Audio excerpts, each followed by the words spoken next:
Romanos, capítulo 8, os versos 12 até o 17. Portanto, irmãos, somos devedores, não à carne, para vivermos segundo a carne. Porque se viverdes segundo a carne, haveis de morrer. Mas se pelo Espírito mortificardes as obras do corpo, vivereis.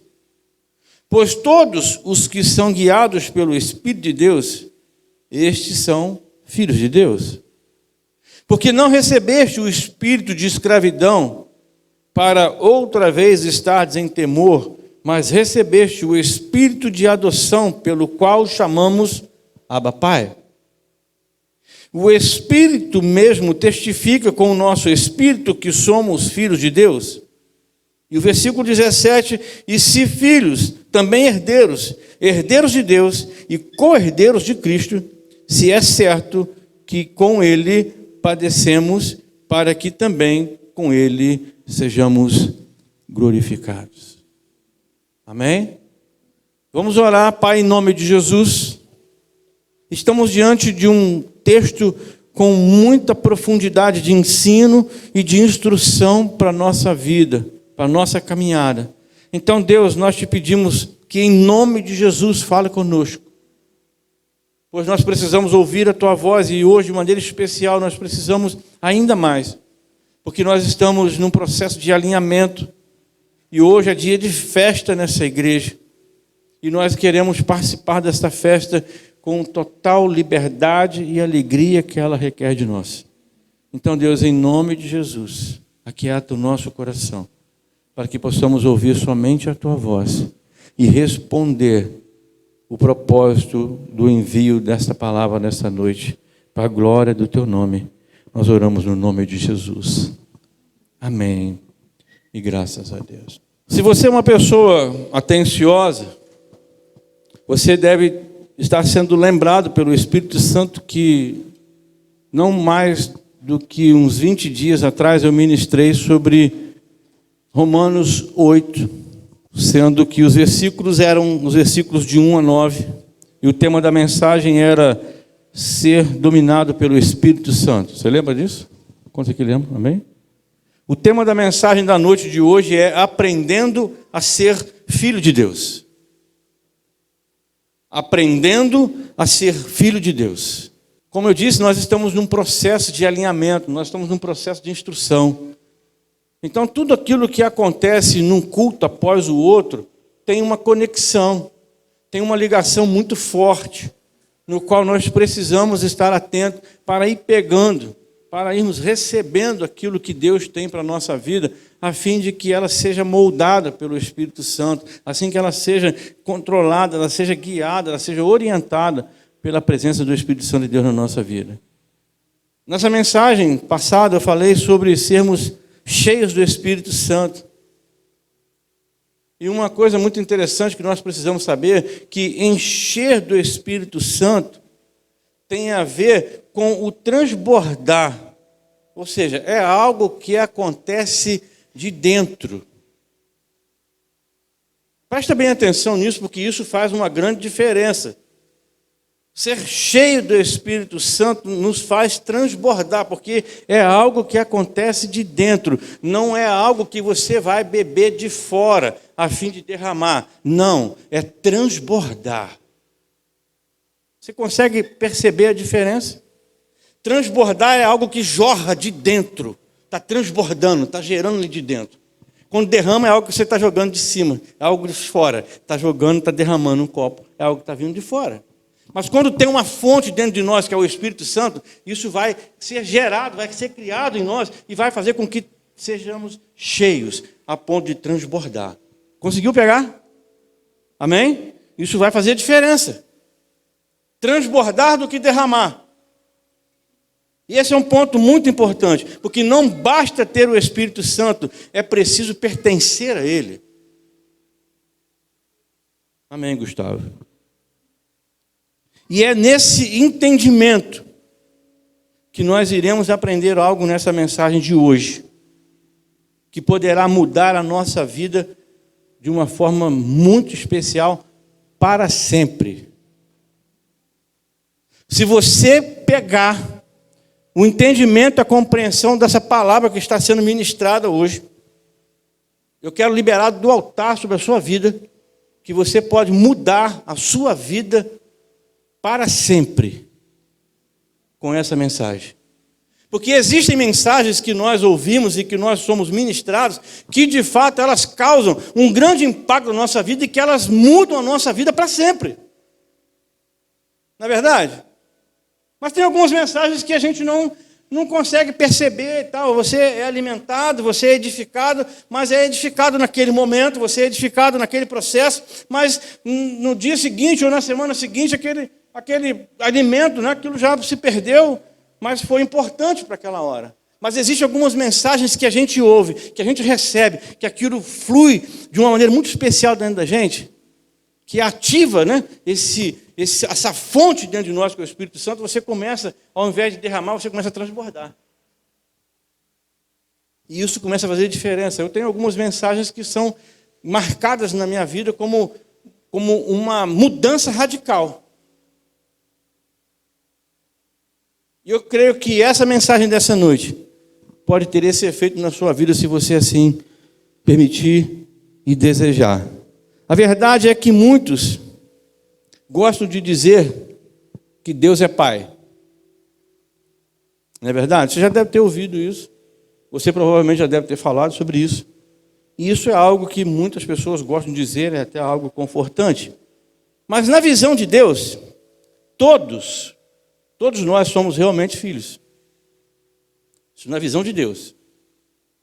Porque Deus não consegue pensar de uma forma diferente. Todos nós somos filhos de Deus. Mas uma coisa importante, muitos ainda não entenderam que Deus é realmente seu Pai. Falam isso como se fosse um jargão. Deus é Pai, mas na realidade não conseguem entender que na realidade nós somos filhos de Deus. De fato, nem todos são filhos de Deus, mas todos podem vir a ser. Porque no primeiro momento nós somos criaturas de Deus. João, capítulo 1, versículo 12 e 13. Mas todos quantos receberam aos que creem no seu nome, ou seja, Jesus, deu-lhes o poder de se tornarem filhos de Deus, os quais não nasceram do sangue, não nasceram da vontade da carne, e nem da vontade do varão, mas da vontade de Deus. Preste atenção que isso vai fazer uma diferença ali na frente. A iniciativa é de Deus, mas a resposta é nossa. A iniciativa, a vontade é de Deus, mas a resposta é nossa. João capítulo 3, versículo 16, diz que Deus amou o mundo de tal maneira que deu o seu Filho unigênito, para que todo aquele que nele crê não pereça, mas que tenha vida eterna. Então a resposta é nossa, mas a iniciativa foi de Deus, a vontade foi de Deus. Deus é Deus de família. Amém, obrigado, Fernando. Deus é Deus de família. E o diabo tem feito de tudo e mais um pouco para comprometer isso. E muitos têm dificuldades nos relacionamentos. Muitos têm dificuldade no relacionamento com os pais. Principalmente com a figura pai, figura paterna. Preste bem atenção, porque essa mensagem ela tem um propósito curador. De mudar algumas áreas na sua vida com relações com conceito familiar, a relacionamento com pais, principalmente com o pai. Por quê? Presta bem atenção comigo numa coisa, eu quero construir algo para que você possa entender com clareza. A cultura trabalha a figura de Maria como mãe de Deus. Vocês já ouviram falar isso? Sim? A cultura trabalha isso. Maria, ela é apresentada como mãe de Deus.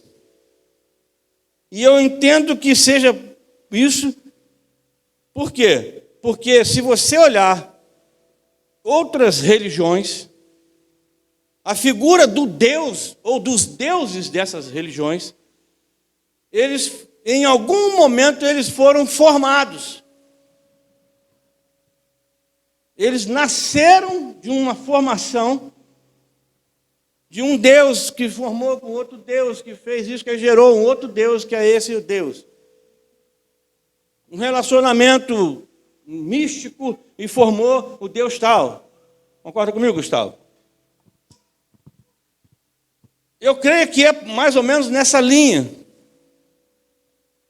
Porque Deus, para algumas pessoas, precisa ter uma origem. Mas se nós pararmos para prestar atenção numa coisa, amados,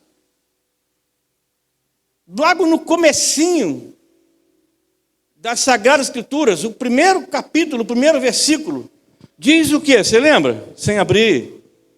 No princípio, criou Deus os céus e a terra. Fala lá como que Deus foi criado. Mas Deus não se preocupou e nem se preocupa, ou seja, não está nem aí para isso.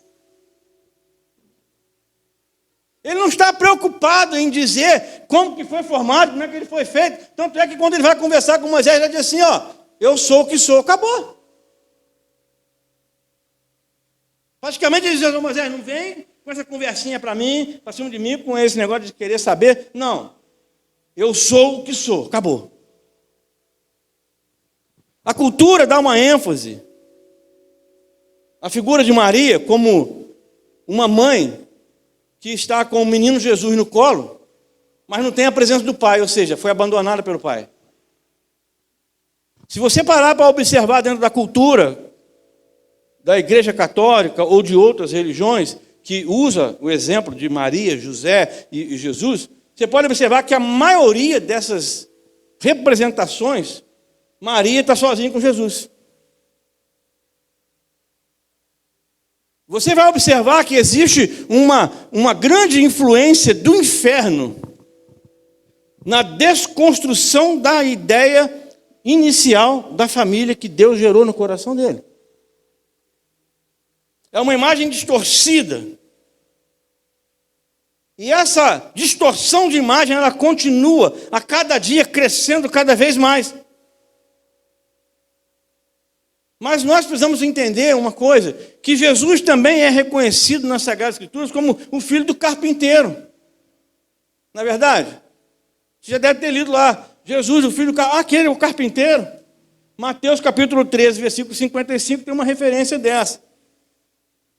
A imagem de José como um pai terreno, um pai presente, que largou tudo para poder proteger o filho, para poder cumprir o propósito de Deus na vida de Jesus, é pouco divulgada. E eu não estou querendo aqui fazer uma idolatria de José. Pelo contrário, eu só estou usando esse ponto esquecido na história para sustentar aquilo que eu quero dizer para você que tem dificuldade de entender que você é filho de Deus. Então preste bem atenção numa coisa, a cultura da ausência paterna, ela cresce e cresce bastante. Porque não é difícil você encontrar uma criança que a certidão de nascimento dela não tem o nome do pai. Porque não se preocupa, não sei quem é o pai, não precisa nem botar o nome do pai, mas o da mãe tem. Ou seja, essa pessoa só é filho da mãe. Essa cultura que vem sendo ensinada, ela vem alimentando isso, é uma coisa normal. Que alguns cartórios até perguntam assim, você quer colocar o nome do pai? Se quer colocar, tem que colocar o nome do pai, gente. Não nasceu em chocadeira. Mas não precisa botar o nome do pai não, que depois a gente resolve, né? Nós precisamos entender isso. O desafio é transformar filhos da mãe em filhos do pai. O desafio é esse. E é triste saber que a figura de um esposo mau dentro de casa tem comprometido a imagem de um bom pai. O marido que não é um bom marido em casa, ele compromete essa imagem bacana, bonita que Deus fez sobre um bom pai. Porque a família foi criada nesse ambiente e o marido não é essa pessoa toda. E essa imagem está sendo refletida na imagem dos filhos. Não é uma imagem muito positiva sobre o pai. E interessante que para muitos, o pai é aquele que impulsiona o filho para crescer na vida. Ou seja, é a figura que arranca o filho do colo da mãe, do peito da mãe, e fala assim: ô meu filho, a vida continua, vamos trabalhar. E essa postura, esse comportamento, cria uma resistência no filho. Não, quero o peito da mamãe. Eu não quero papai. Papai quer que eu trabalhe. Por quê? É um instinto do homem ser provedor. É instinto do homem ser cuidador. E ele quer, o quanto antes, passar isso para o filho. E esse tipo de uma cobrança tem gerado algo muito interessante. Órfãos de pai vivo. Porque os filhos acabam ficando com uma certa repúdia dos pais. Eu não quero encontrar com meu pai, porque meu pai logo vai mandar eu trabalhar. Meu pai logo vai mandar eu fazer as coisas. Nós precisamos entender, amado, que tudo tem um tempo de Deus. Nós, como homens, pais, que somos provedores, é importante que isso aconteça, mas nós temos que entender que o filho também tem a sua fase. Uma fase para crescer, para brincar, que ela precisa ser vivida. E preste atenção numa coisa, que essa figura do pai que arranca o filho, né, de um relacionamento construído com a mãe, que é um relacionamento profundo, que é construído desde lá do ventre. É o relacionamento do pai com o filho, ele é menor, porque com a mãe é maior, porque a mãe já tem um relacionamento com o filho no ventre. Está sendo gerado ali 9 meses.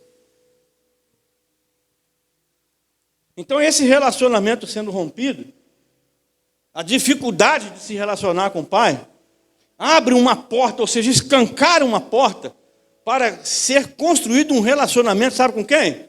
Com a religião. Porque muitos que estão feridos no relacionamento familiar, com dificuldade de entender o pai como pai, ou o relacionamento com a mãe, vai encontrar na religião um grande amparo, uma grande acolhida. Porque o relacionamento com a religião ele é muito mais fácil. Por quê? A religião apresenta um Deus que dá tudo que a gente precisa. Não é fácil assim? Você está com carência na sua casa? Vamos lá na minha igreja aqui, ó. O Deus vai suprir essa necessidade. Você está no desespero, vai para lá. E aí o que acontece? A pessoa até vem para a igreja com o interesse de suprir uma necessidade. Uma ausência em alguma área. Aqui nós estamos falando sobre a área no conceito familiar, tá bom? Mas existem pessoas que vêm para a igreja buscando uma ausência em outras áreas. Aí a pessoa vem para a igreja com esse propósito. Porque Deus vai dar tudo o que eu preciso. Eu vou ficar distante daquele pai que me empurra para um objetivo de vida. Lá na igreja eu vou ser acolhido. Ninguém vai ficar me cutucando. Ei, você vai trabalhar não? Ei, está na hora de crescer. Você até ouve mensagens aqui no púlpito, motivando, ensinando você a crescer. Mas eu não estou todo dia na sua casa dizendo assim: deu 6 horas, meu filho, levanta. Vamos trabalhar. É você que vai resolver isso. Então esse relacionamento com a religião fica muito cômodo. Porque não há uma cobrança direta como um pai cobra dos filhos. O homem, o pai, ele é responsável, como eu disse aqui, isso é algo distinto. E o pai tem a responsabilidade de fazer a transição para uma nova fase. O pai é aquele que tira da zona de conforto e coloca o filho numa fase de produtividade. Isso pode ser assustador. E uma coisa é fato, querido. Tempos difíceis formam homens e mulheres fortes. Mas, em compensação, tempos fáceis geram homens e mulheres fracas. A paternidade é algo que precisa ser exercido com fé. Eu quero fazer uma pesquisa rápida aqui. Tem alguém aqui que tem dificuldade para perdoar alguém? Sim ou não?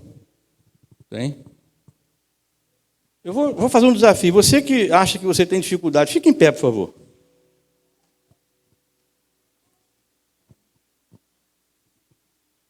Se você está vendo que você tem dificuldade, pode ficar em pé. Isso é profético. Você que tem dificuldade para perdoar alguém, você está de pé.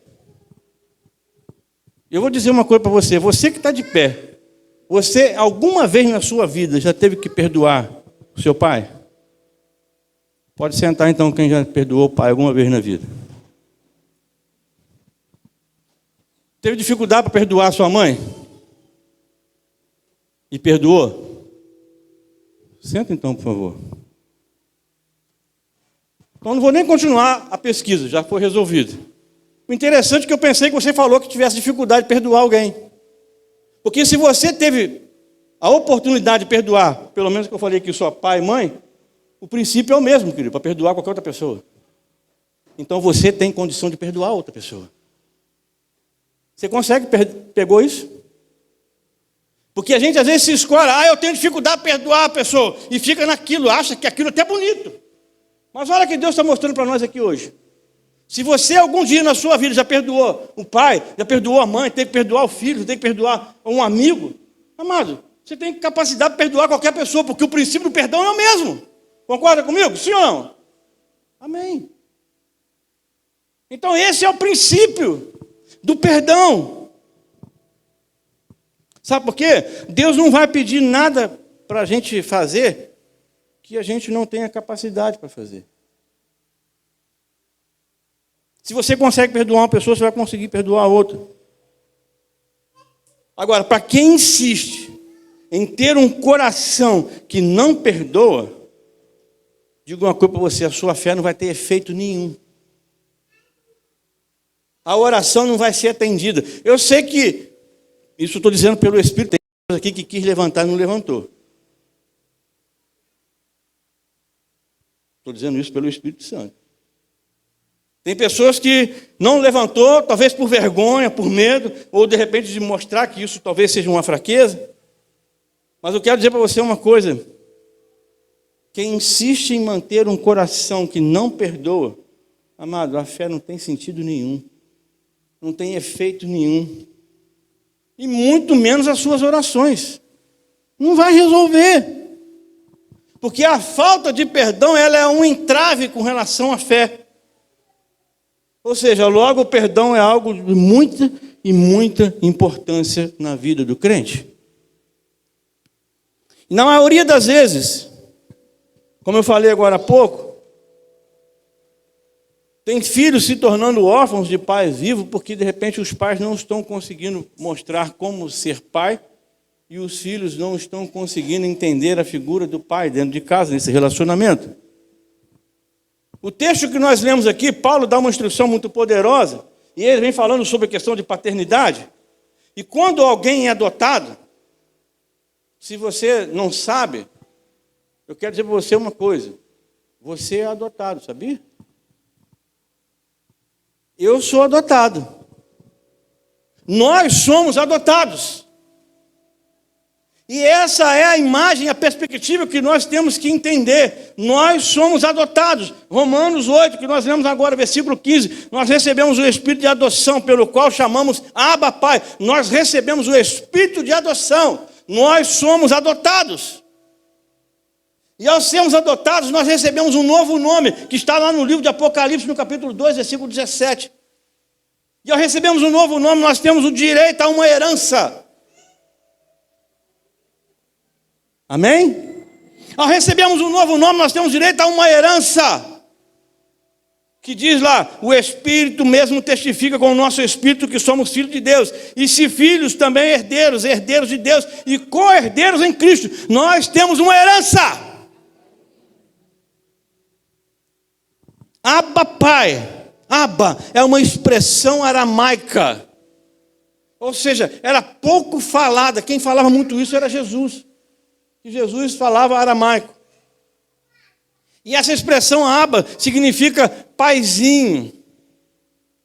Um sentido muito íntimo, muito pessoal de relacionamento. E Paulo mostra a diferença na relação da paternidade no Antigo Testamento para a paternidade no Novo Testamento.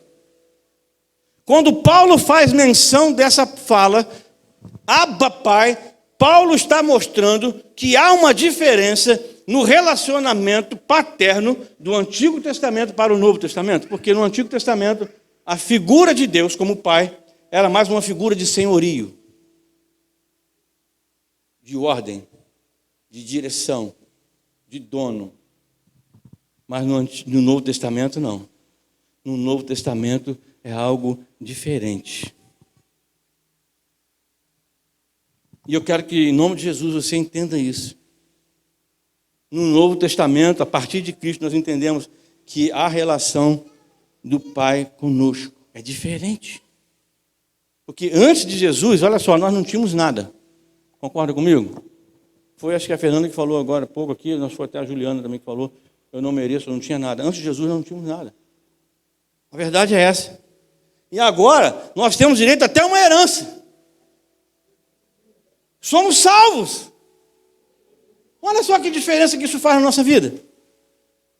Até a revelação de Cristo como Filho de Deus, era difícil entender Deus como Pai. Por isso que todo esse processo foi preciso, foi necessário. E hoje nós estamos aqui sendo instruídos pelo Espírito Santo para que possamos entender a nossa real identidade em Cristo. E é a partir deste momento que algo precisa ser entendido à luz da palavra. Mais uma vez eu chamo sua atenção que nós já temos praticamente quase que meia hora de pregação. Não meia hora, não, 20 minutos. Eu preciso que vocês continuem mantendo a sua atenção, porque a partir desse momento a gente vai aprofundar um pouco mais. Olha só uma coisa interessante. A ideia de ter um Salvador nascido e não enviado, isso causou um grande choque na cultura judaica.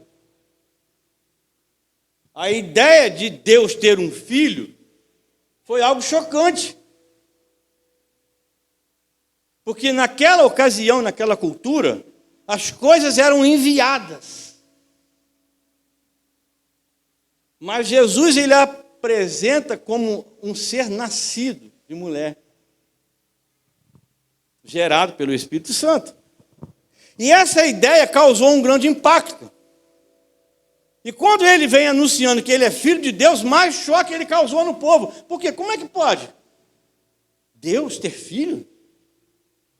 Porque Deus era visto como uma figura que era difícil de alcançar, de atingir. Mas só que interessante, presta bem atenção nisso.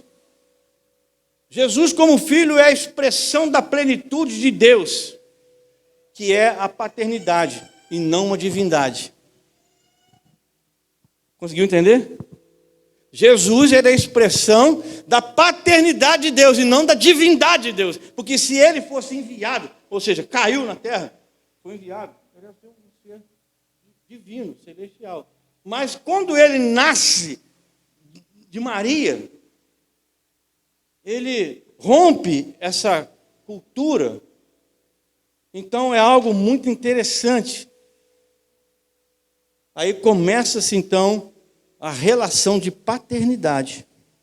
A plenitude de Deus não está no seu poder, e sim na vontade dele.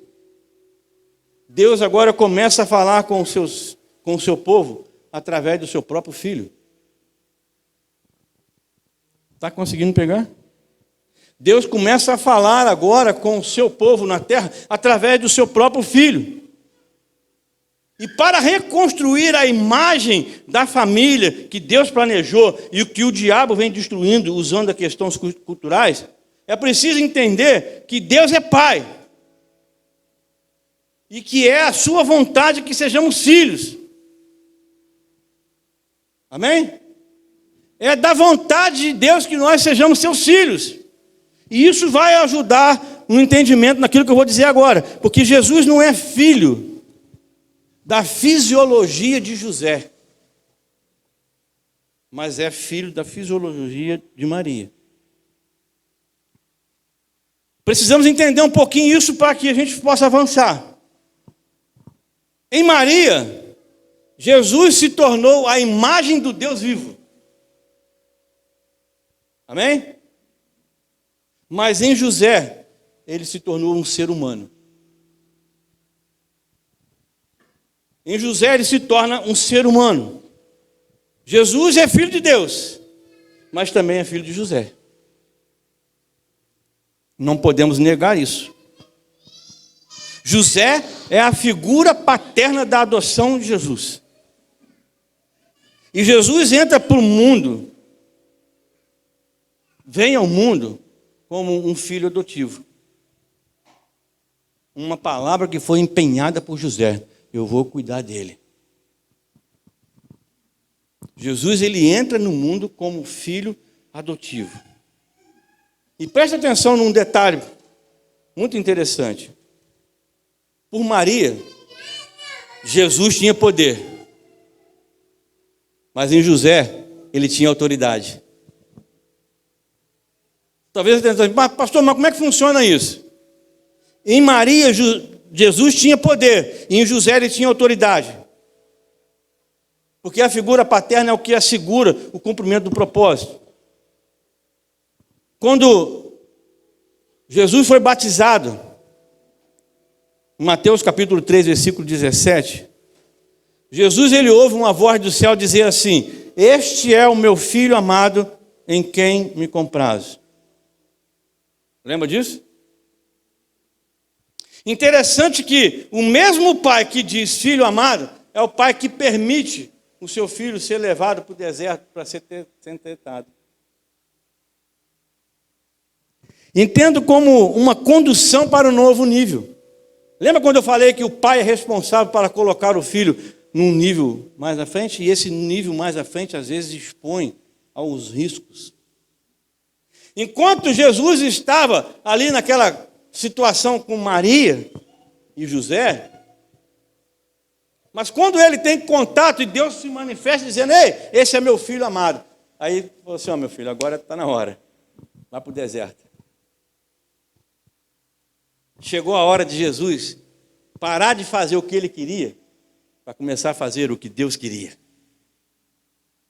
E isso vai chegar na minha vida, vai chegar na sua vida, se já não chegou. Porque vai ter um momento na nossa caminhada que nós vamos ter que romper com esse laço de deixar de fazer o que a gente quer para fazer aquilo que Deus quer. Foi isso que Jesus viveu naquele momento. Foi o momento da ruptura. A figura de Deus se apresenta para Jesus. E só ele que escutou aquela voz.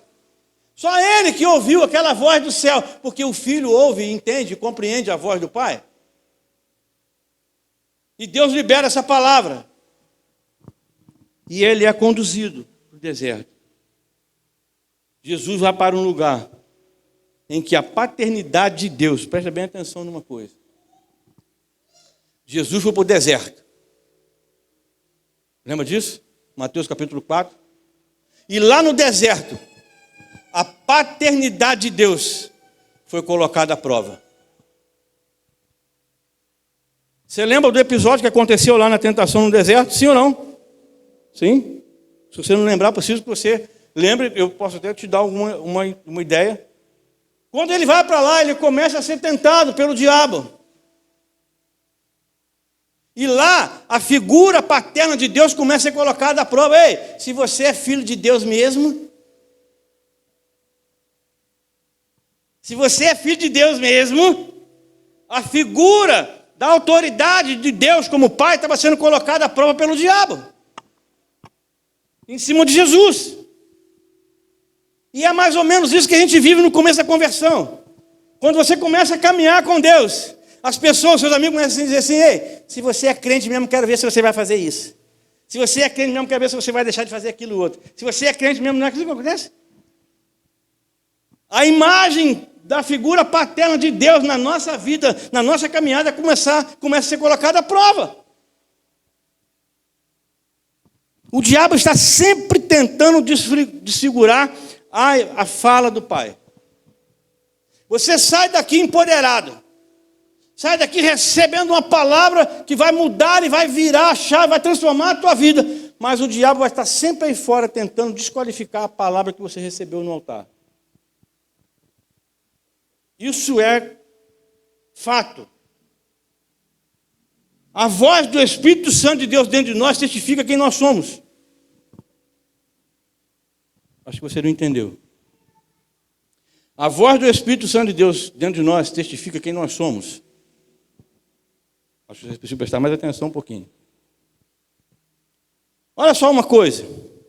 Seguir uma voz que tenta fazer com que a gente seja algo que a gente não é, isso é ensino de demônio. E tem muita gente querendo seguir uma voz que vai fazer com que ela se torne algo que de fato ela não é. A Bíblia diz que isso são ensinamentos demoníacos. É um princípio satânico. Colocar em xeque o que Deus diz a nosso respeito. Colocar em xeque o que Deus diz a respeito do seu filho. E quem cede a esses princípios, quando chega o tempo do deserto, corre o risco de perder tudo. Preste atenção nisso. Um dos objetivos da mensagem de hoje é ajudar você a entender o que significa a paternidade de Deus na sua vida. É a presença de um pai mais interessado em ser pai do que ser divino. Deus está mais interessado no relacionamento comigo e contigo em ser pai do que ser um ser divino. É um relacionamento construído através de uma reciprocidade. É assim que Deus quer caminhar conosco. E quando nós entendemos isso, quando nós entendemos esse ponto, nós entenderemos o que significa ser filho. Ser filho é ter consciência de quem é pai, de quem é o nosso pai. É ter consciência do pai que nós temos. Pois a paternidade define, sabe o quê? Identidade. Glória a Deus.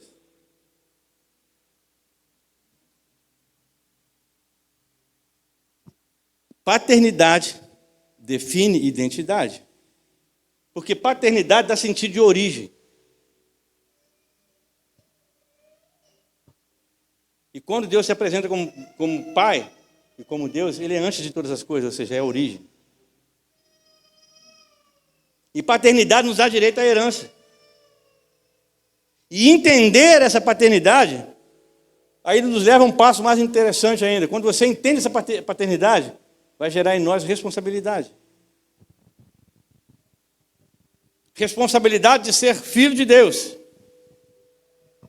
O texto, muito forte e muito assustador, um texto que o final dele define vida ou morte.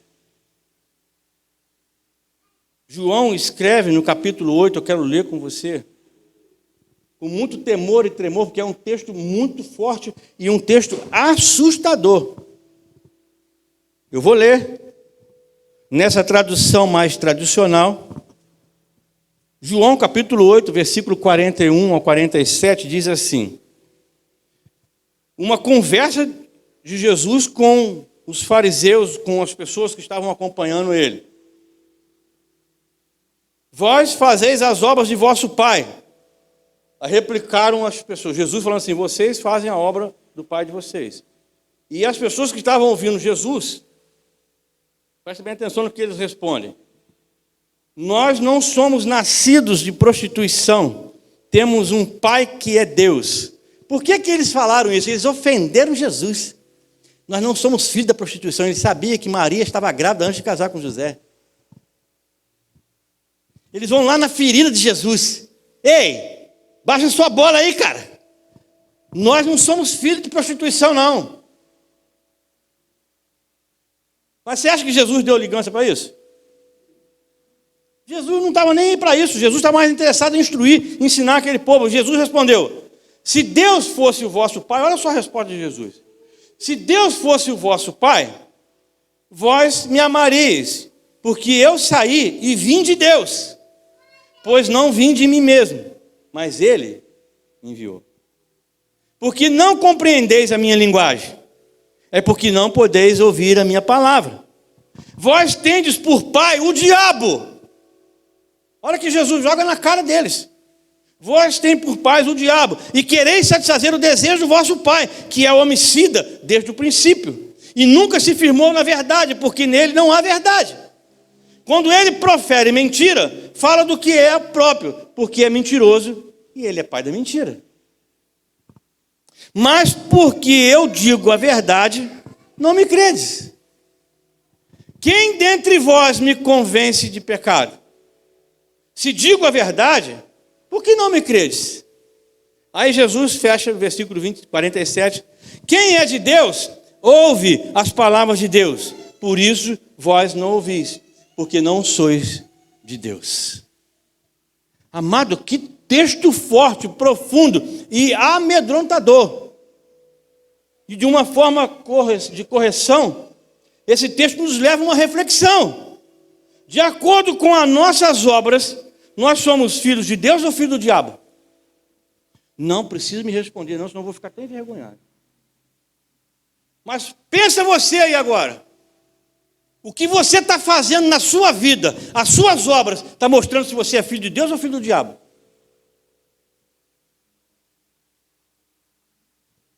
Isso é forte, é sério. Porque há uma dificuldade de entender o que é ser filho de Deus. Sabe por quê? Muitos estão mais preocupados em saber se vão para o céu ou se vão para o inferno, do que manifestar as obras do Pai. Muitos estão mais preocupados em saber se vão para o céu, que lugar que vai ficar, do que realmente mostrar as obras do Pai, que é Deus. Isso tem criado uma grande dificuldade na caminhada. Manifestar a postura de filho. A verdade é que nós desenvolvemos a natureza do Pai, independente de quem ele seja. Se você é filho de Deus, você vai manifestar a natureza dele. Mas se você é filho do diabo, você vai manifestar a natureza dele. É você que precisa fazer essa autoanálise, essa avaliação. Jesus, ele colocou aquele povo contra a parede. Eles pensaram que ia desconstruir Jesus. Eles pensaram que iria abalar a estrutura emocional de Jesus quando eles dizem assim, ei, nós não somos da mesma laia que você. Você nasceu de uma prostituição. Jesus, ele segue adiante na palavra de instrução. A verdade é que quem não passa pela adoção, não entende o caminho da adoção, vai ter sérios problemas. Porque quando reconhecemos a paternidade de Deus, preste atenção numa coisa aqui interessante, 3 características, elas são expressas. Identidade, segurança e provisão. Identidade gera certeza de quem somos. E quem é o nosso Pai, como eu falei agora há pouco aqui. E quando eu sei que Deus é Pai, Ele cuida de mim. Isso é segurança. Amém? E se eu sei que o meu futuro está preparado pelo meu Deus, isso é provisão. Então, quando você sabe que Deus é seu Pai, que você é filho adotado, nessa dimensão, Essas características são expressas na sua vida: identidade, segurança e provisão. A verdade é que quem não passa por esse processo da adoção vai ter grandes dificuldades, porque ele vai ter na cabeça dele que ele só é filho da mãe, dependendo do peito da mãe, dependendo do cuidado da mãe, dependendo da mãe. Nós nascemos de uma vontade de Deus e não de um interesse no nosso serviço. Você já parou para pensar nisso? Nós nascemos, como diz aqui, da vontade do Pai, da vontade de Deus, e não por um interesse de Deus. Deus não tinha necessidade de nós, amado, e nem interesse no nosso serviço. Mas nós nascemos da vontade dele. Ele desejou. Eu, você, cada um de nós aqui, somos da vontade de Deus. Entender isso nos faz ficar mais conscientes da responsabilidade que temos. E Deus, de forma intencional, empenha uma palavra dele conosco. E agora nós devemos empenhar uma palavra também com ele. Porque quando alguém escolhe Deus, essa escolha é baseada na necessidade, no interesse. Como eu falei agora há pouco no começo. Muitas pessoas vêm para a religião, vêm para a igreja, porque tem interesse. Tem um desejo, né? Tem um interesse de resolver algumas coisas. Agora, quando essa escolha se torna uma decisão, ela marca o início de uma relação de intencionalidade com Deus. Ou seja, uma maturidade. Você não está construindo um relacionamento com Deus por interesse. Porque você tem intenção, porque você sabe que você é filho. Isso é maturidade. Isso é cuidado com aquilo que Deus está nos dando. E o filho só entende que é filho quando entende que essa palavra empenhada como compromisso não é uma escolha somente, mas é uma decisão. E ele está disposto a submeter aquilo que o Deus Pai Todo-Poderoso coloca como base nessa relação. Porque muitos só querem prazer e não responsabilidade. Mas o filho entende que o pai tem o melhor para o filho. Quando você entende que Deus é pai, você vai caminhar tranquilo, porque você sabe que Deus Pai tem o melhor para os filhos. Ele tem o melhor para mim. Ele tem o melhor para a sua vida. Então ele começa a dar sinais. O filho começa a dar sinais que ele entende essa paternidade. Eu estou caminhando para o final. Nós tivemos uma semana que foram geradas em nós expectativas para esse dia de festa. Amém? A maioria aqui, eu creio que viveu nessa condição. Alguns um pouco mais, outros nem tanto, mas vivemos uma semana de expectativa. Muitos tiveram a oportunidade de acertar em seus relacionamentos. Nós ouvimos o testemunho da Fernanda, que saiu daqui no culto de domingo com o coração ardendo para resolver uma situação com uma pessoa. E não foi algo que aconteceu naquele dia, que aconteceu naquela semana, não. Foi coisa que aconteceu há mais de 8 anos, você falou, né, Fernanda? 10 anos atrás. Mas ela saiu daqui com o coração ardendo, em obedecer. E ela mesmo disse aqui para nós, no testemunho dela, que talvez por ela mesma ela não queria fazer isso. Mas ela entendeu que precisava fazer. E assim ela foi, e foi surpreendida com a reação das pessoas com relação àquilo, e com certeza ganhou crédito diante de Deus. Como eu falei, muitos tiveram essa oportunidade. Porque nós sabemos que participar da ceia do Senhor, fazendo de conta que é crente, nós aprendemos semana passada que isso só vai atrair fraqueza, doença e morte. Se a Fernanda não tivesse, estou usando você como exemplo, tá, Fernanda? Se a Fernanda não tivesse feito isso durante essa semana, perdido a oportunidade, ela tinha 3 opções. Não vir no culto hoje, né? Pastor, pegou firme semana passada, não vou no culto, não. Mas como nós falamos aqui na semana passada, que mesmo quem não participa da ceia está desonrando Jesus da mesma maneira, então ela estaria enrascada do mesmo jeito. Ou então ela vinha para o culto, ficar quieta, não falar nada com ninguém e participar da ceia. Mas ela e Deus sabiam que ela estava cometendo e bebendo indignamente e estava traindo para a vida dela maldição sobre enfermidade, doença e até morte. E a opção correta e certa de fazer foi o que ela tomou. Opa, a palavra de Deus entrou no meu coração, eu vou lá, eu vou obedecer. O pastor foi usado por Deus, eu vou obedecer. Não é o que eu quero não, Deus. O senhor me conhece, não é não? Mas eu vou lá. Foi e alcançou a vitória. Glória a Deus por isso. Nós sabemos que participar da ceia traz esses problemas. E nós devemos lembrar que o Senhor da ceia também é juiz. Você pode me enganar. Você pode enganar a sua esposa, seu esposo. Você pode enganar o irmão que está do seu lado, perto de você, ou as pessoas à sua volta. Mas Deus, que é juiz e é o Senhor da ceia, você não vai conseguir enganar.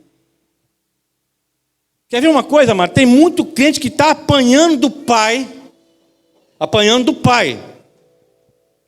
por causa da desobediência, e está dizendo assim, eu estou na prova. Já ouviu? Quem dizer assim, eu estou na prova. Você vê que o cara está apanhando porque ele está em desobediência. Ele não quer consertar a vida dele. Ele não quer acertar a vida dele. E está só apanhando. E fala que estou na prova.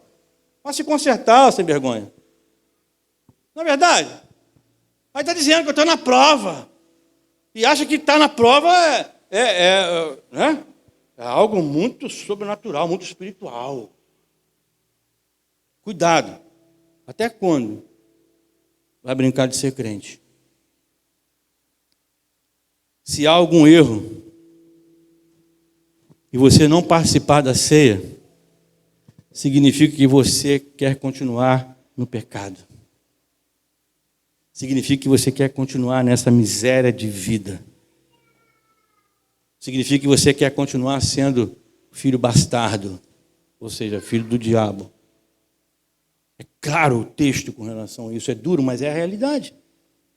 Mas é bom saber que Deus é Pai e em sua infinita misericórdia nos concede o perdão. Pense comigo. Se não amarmos o Deus Pai e não amarmos os nossos irmãos, como poderemos participar da ceia do Senhor sem condenação? Tem algum jeito? Se tem algum jeito, eu quero dar oportunidade para você agora se manifestar, para que a gente possa ouvir você. Tem alguém aqui que descobriu algum jeito de participar da ceia do Senhor sem amar a Deus e sem amar os irmãos?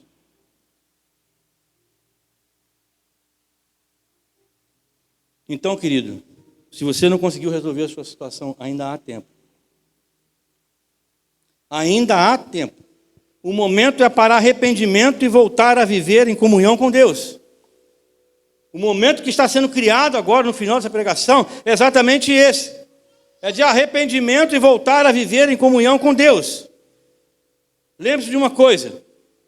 Liberar perdão é liberar acesso à plenitude de Deus. Examine o seu comportamento. Se for preciso pedir perdão para alguém, ainda hoje, e aqui agora, faça isso. É o conselho da palavra de Deus. Examine-se o homem a si mesmo, e assim coma do pão e beba do cálice. Paulo não diz que depois de examinar, nós devemos deixar de comer ou de beber. Não há justificativa. A ordem é clara. Conserte-se, participe. É lindo, é lindo. A ceia, ela foi instituída para edificar, para melhorar a vida da igreja e não para piorar. Dia de ceia do Senhor é dia de festa na igreja. E edificar uma igreja em torno da ceia é principalmente enfatizar o aspecto da comunhão na vida da igreja. Funciona assim: o pão é meu, o pão é seu, o pão é nosso. O cálice é meu, o cálice é seu, o cálice é nosso. Amém? É dessa maneira. Não existe nada de particular na igreja. Tudo é nosso. Tudo em comum é nosso. Tudo é do Senhor. E eu quero convidar você, todos vocês, a viver esse desafio. Porque nós vamos edificar nossa igreja em torno da ceia. Somos convidados por Jesus a vivermos em unidade. A ordem é comer e beber. Nós vamos celebrar juntos esse momento de fé. Arrependimento e comunhão entre os filhos de Deus.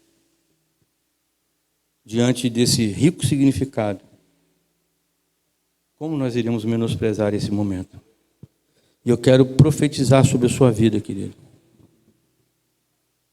Que hoje nós iremos viver aqui e agora algo que vai causar um grande impacto na nossa vida. Nossa vida não será mais a mesma.